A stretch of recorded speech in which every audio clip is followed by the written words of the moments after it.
habit, but had only been vaguely aware of the football match showing. It had passed him by as a fuzz of green and an occasional word breaking through from familiar-sounding commentators, like having old friends talking to each other in a room while you sat on the periphery.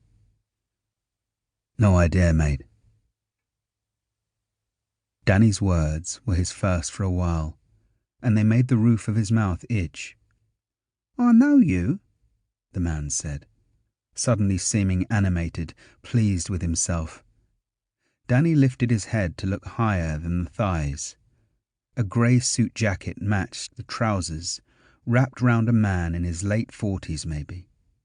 He wore a shirt that was hanging open and crinkled like it had given up a tie.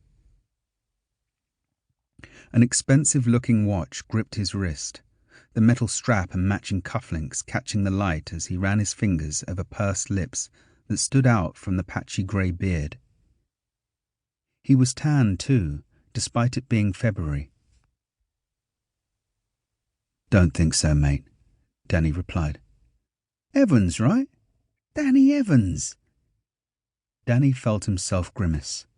He'd come to hate the sound of his own name, especially when it meant he had been recognised.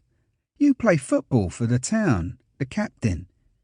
You did a few seasons up at Gill's too, right? You're a legend round here."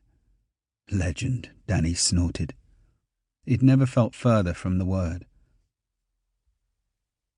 "I'm right though, aren't I?" "I've played a bit. Not no more though." "Well, that's a shame. I used to get up Crabble a lot, me and my little girl. You were her favourite player, proper no-messing centre-half. The beast, right?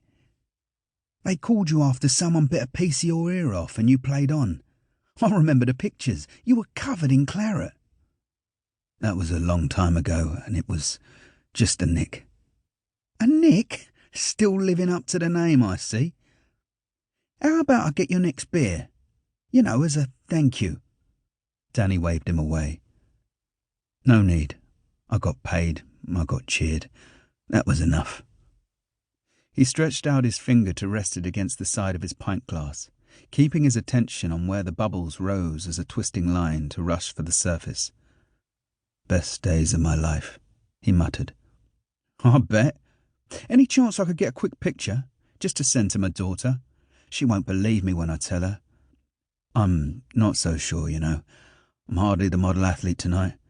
I'm happy to sign something for her, maybe. I might have a shirt back in the room." This time, it was the man waving Danny away. "Look, don't worry, I'm bothering you, I can see that. I didn't think you would still be around here.